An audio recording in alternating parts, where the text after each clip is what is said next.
Hi everyone, it's Kelly here. Welcome to my channel if you are new. Welcome back if you've been before. Lovely to have you either way. On this channel we talk books, and today I am going to be talking about a reading project that I am going to be dabbling in next year, and that is attempting to read books from my shelves. I mean, I say a reading project, isn't it? I mean, that's kind of everybody's reading project, is it not? We're all trying to get through our TBRs, but I'm calling it 24 in 24, and a few people on BookTube have been listing off books that they really want to get to in 2024. So I have picked 24 books off my shelves that I would really like to get to. Now, I thought about making the stakes a bit higher and saying that if I don't read these books by the end of 2024, then I have to get rid of them. But then I was like, no, I'm not going to do that, because things may change. You know, we do our best. But I've written this list down in my reading journal that I set up the other day, ready for 2024, the list of books that I would like to get through in 2024. So these will be, I'm going to put them on a shelf on their own, so that when I'm thinking, what would I like to read, I'll have a look at that shelf first and hopefully get through these books that have been sitting there, some of them for far too long, some of them I've had for a long time, and others are newer ones to my collection, but I just really want to get to them. So we're going to start with non-fiction. I've got 4 non-fiction books on the shelf for my 24 in 24. The first one is this one, which I had planned to read earlier in 2023 and just didn't get to. It's Strong Female Character by Fern Brady. Fern Brady's a comedian. This is her memoir, and in it she is talking about her comedy career, of course, but also talking about her neurodivergence and, you know, what that means for her and what has happened for her in her life. And I'm really excited to read this book, and have been since I purchased it. So yeah, I'm very keen to get to this one. For those playing along at home, still we're in 2023, so we're still doing our non-fiction reading challenge. The call number for this one is 792.702892. So that is Fern Brady's Strong Female Character. The second book is one that my mum loaned to me, and so I need to read it because I really want to, and also it's a loan book, so I need to get it back to her. It's Another Day in the Colony by Watego. The call number for this one is 305.89915, and this is a collection of essays that are kind of talking about the impacts of colonialism on Aboriginal Australians. Australia's the country that I live in, so I'm interested to learn more about that, and my mum read this and really loved it, so I'm keen to get to it. Another non-fiction book that I'd like to get to in 2024 is All Our Families by Natalya Fink. The tagline is Disability, Lineage and the Future of Kinship. So this is all about basically about disability and about the ways in which you know, some disabilities run in families and what the impact of that is, and also just sort of thinking about our conception of disability and what we think of as, you know, so often disability can be described in, you know, tragic terms and so on, or, you know, it says here, described as a tragedy, a crisis or an aberration, despite 1 in 5 people worldwide having a disability. So I'm keen to read this book, which is why I bought it. As is the case for all of these books, I'm very keen to get to this one, so I really would like to get to this one in 2024. And the last of the non-fiction books that I have put onto this list is Monsters, A Fan's Dilemma by Claire Dederer. The call number for this one is 700.103. Oh, I don't think I said the call number for this one. 362.4. So, Monsters. I'm really interested in this one. This is all about what happens when somebody basically gets cancelled, or we find out a horrible thing about an artist, be they, you know, a visual artist, a filmmaker, musician.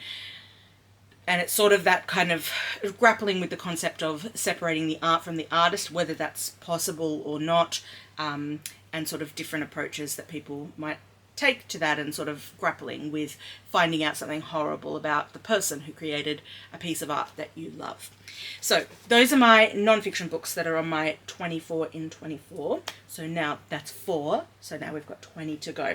The next little section of this collection of books is classic books. So these are books that I have not yet read that I would very much like to read in 2024. The first one is A Room with a View by E.M. Forster. This is a gorgeous little edition of that one. So it's a Penguin Essentials edition. And I've read Morris by E.M. Forster, and it's a 5-star read for me. So I feel confident going into reading another E.M. Forster, and this is the one that I think I would like to get to next. So that's why it's on the list. This little one, A Month in the Country by J.L. Carr. It's so tiny, and I'm really keen. It's also from the same collection, actually. They go together, because I can see a picture of it on the back of this one. So they're both from that Penguin Essentials collection. But yes, this one is all about one summer after the Great War. So it's in the interwar period, which is a period of history that I'm interested in. This is all about a man who comes to a small village called Oxgodby. He's been invited to uncover and restore a medieval wall painting in the local church. At the same time, Charles Moon, a fellow damaged survivor of the war, has been asked to locate the grave of a village ancestor. As these two outsiders go about their work of recovery, they form a bond, but they also stir up long dormant passions within the village. So that just sounds like a fascinating book, and it's such a little read. So I'm actually hoping to get to this one in January. A bigger classic that I sadly have never read before but really, really want to is Jane Eyre by Charlotte Bronte. This one is such an important book in the literary canon, and I really would like to get to it because there's other books that reference this book that I want to sort of have a deeper understanding of, and so I need to read this one so that I can kind of access that other literature in our canon. So Jane Eyre. And I've also got a W. Somerset Maugham book called The Razor's Edge that I would like to get to next year as well. So this one is all about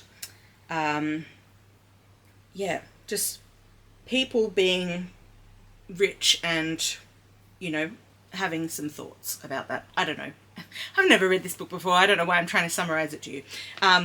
But I'm assuming that that's what this is about. So keen to get to that one. And the last of the classic books that I'm hoping to get to in 2024 is Sanditon by Jane Austen.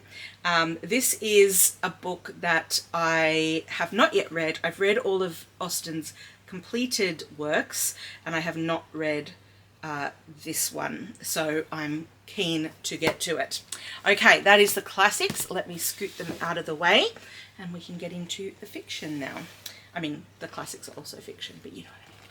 The other fiction, the more modern fiction. All right, let's start with a collection of short stories. This one is This All Come Back Now, which is an anthology of First Nations speculative fiction edited by Michaela Saunders. I was very excited to find out about this book, and I'm very keen to read it, so I'm hoping to get to that one in 2024. And it says on the back that it's the first ever anthology of Aboriginal and Torres Strait Islander speculative fiction. Written, curated, edited and designed by blackfellas for blackfellas and about blackfellas. And although I am not an Aboriginal or Torres Strait Islander Australian, I am very keen to read this one. There are some really great authors here, some of whom I've heard of, others I have not, and I'm keen to kind of get into their work. The next one is the sequel, or the second book in the Witches part of Discworld by Terry Pratchett, because I've read the first one. I just finished that in November, I want to say. And this one is Weird Sisters by Terry Pratchett. So very keen to read that because I'm hoping to kind of read through this the sequence of the Witches from Discworld. Then I've got A Psalm for the Wild Built by Becky Chambers. I've heard so many good things about this one. It's again a nice short thing, so I should be able to get through it pretty quickly. But I keep acquiring Becky Chambers books and I am yet to read one, so I need to get to this one ASAP. Another one that a lot of people will be screaming that I haven't got to yet is Heartstopper, Volume 1. We've just had the latest instalment of Heartstopper, Volume 5, come out, so I'm very keen to read this one and sort of, I think I'm going to like it. So anyway, I've got it. I would like to read it in 2024. Another sequence of books that I'm hoping to read, but I've just put one onto this list here, is the seasonal sequence by Ali Smith, which I believe starts with autumn. And so I'm in the southern hemisphere, so my autumn starts early in the year, so in March. So I'm hoping to read through the seasons in this sequence of books over that period of time. So I've popped this one in here because I'm hoping to do that this year. Because if I don't do it, then I've got to wait another year. I mean, I don't have to, but it'll be weird to read an autumn book, not in autumn. You know how we do. Okay, so excited to get to that set of books. Another one, The Living Sea of Waking Dreams by Richard Flanagan. This book was kind of loaned, kind of given to me by my brother's partner's mum, and I need to read it because she loved it and she recommended it to me, and I took the book and I still haven't gotten to it, and that was like maybe 2 years ago, maybe 3, so some time ago. So yeah, I need to get to this one. I also own quite a few Richard Flanagan books and am yet to actually finish reading one, or start one. So this is the one. This is the one I would like to do. Another one, When Women Were Dragons by Kelly Barnhill. This one is a book I'm very excited about. So Kelly Barnhill wrote The Girl Who Drank the Moon. The Girl Who Drank the Moon, and it is a book I gave 5 stars to. It's a middle grade book.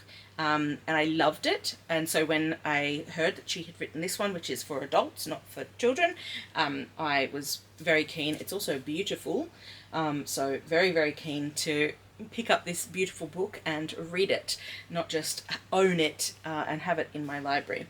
So yeah, very excited about that one.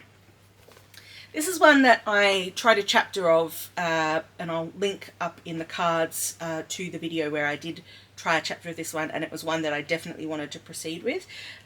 So I now have a copy, and it's of Women and Salt by Gabriela Garcia. This is a book that follows generations of women in a family, starting in Cuba and then moving into the US in the later generations. So, and the chapter that I read was really intriguing, and I wanted to know more about this character, but also her lineage.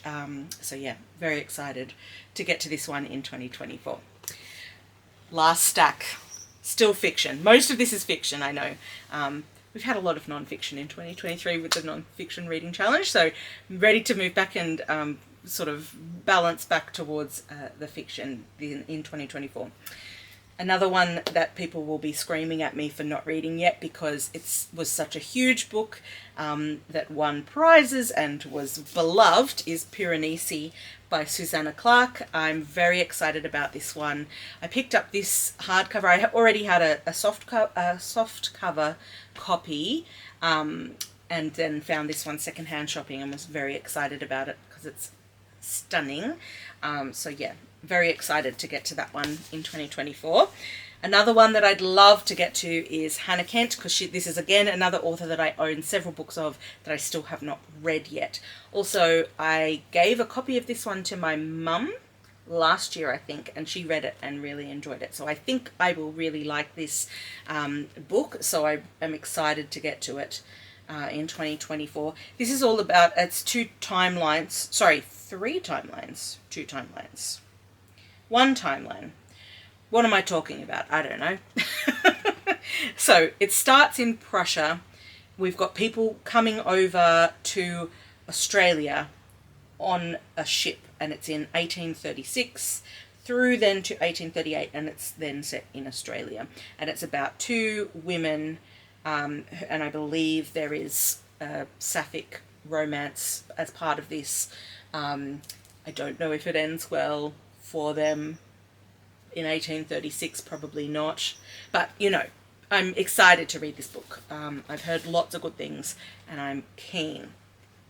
Another one that people will be screaming at me for not having read is The Marriage Portrait by Maggie O'Farrell. Again, I own several Maggie O'Farrell books and I've not yet read a single one. I do also want to read Hamnet, but I chose this one as my book to include in my list because I think this is the one I would like to start with. I'm excited about the story of this one, which is basically begins with a young girl who in 1561 who is married to, ends up being married to a man named Alfonso, so her name's Lucretia, and she has this sense that he intends to kill her, and so then it sort of goes back in time and sort of is like how they get to this point, and I'm excited by that story and I really, really want to read it, so that's why it's on this list. 4 more to go. Son of the Sun God. Song of the Sun God by Shankari Chandran.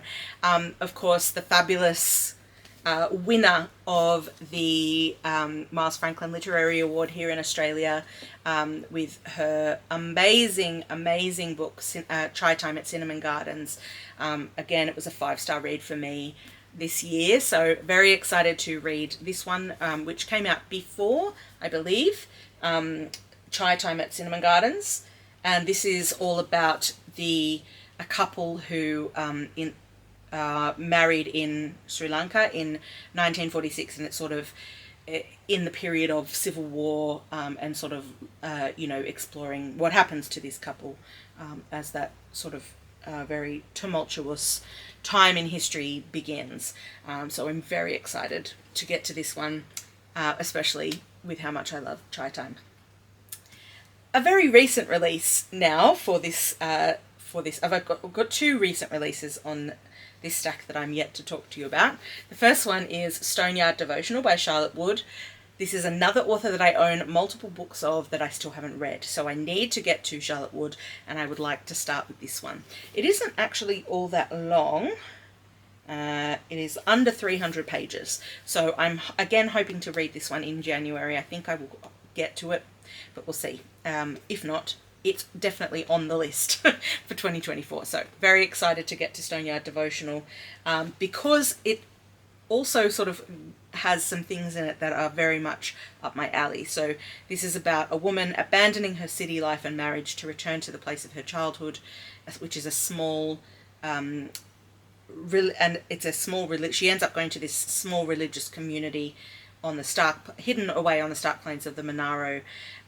So she doesn't believe in God, she doesn't know what prayer is, she finds herself living in this strange reclusive life almost by accident, and then it's sort of like this, so she's basically living a very monastic life, and then it's sort of things come to interrupt the peace and quiet of that life. So very, very excited to get to this one. 2 to go. Let me show you the less recent release first, because I really want to read this one. It's Briefly a Delicious Life by Nell Stevens. It's a ghost. This is told by a ghost who is in love with, a ghost who is haunting a house where in 1838 Frederick Chopin and George Sand and her children travel to a monastery in Majorca, and this ghost, so she's called Blanca, and she is in love with one of the 2 of them, George Sand. So she's in love with George Sand, and it's sort of her narrating this story. So I'm so excited for this book. I've been excited for it for ages, and I really, really want to get to it in 2024. All right, the last one is another very recent release, and this is The Conversion by Amanda Lowry. Amanda Lowry wrote The Labyrinth, which is a book that won the Miles Franklin Literary Award a couple of years ago, and I read and enjoyed that one. I'm excited to read more from this author. And yeah, again, this is about converting an old church, a deconsecrated church. So it's about doing something that I find super, super interesting and could never do myself because I'm just not a handy person. So The Conversion by Amanda Lowry. Very excited to get to it. So those are my 24 for 2024. I'm so excited to read these books. I would say hold me accountable, but don't. I'm going to do my best though. I've got the list. I'm going to be ticking them off as we go. So hopefully I will get through all of these books. But I will check in with you as the year progresses, when I do my check-ins throughout the year, and I'll let you know how I'm going with my 24 and 24. Down in the comments, please let me know if there's any of these books that you have already read, first of all, and you want to add to my hype for reading them, or if there's any that you're excited about from my list that you are keen to hear me talk about, or if you want to tell me all about what you're hoping to read in 2024, that would be amazing. So down in the comments is where we can chat about that, and I will see you there. So catch you on the next video. Bye.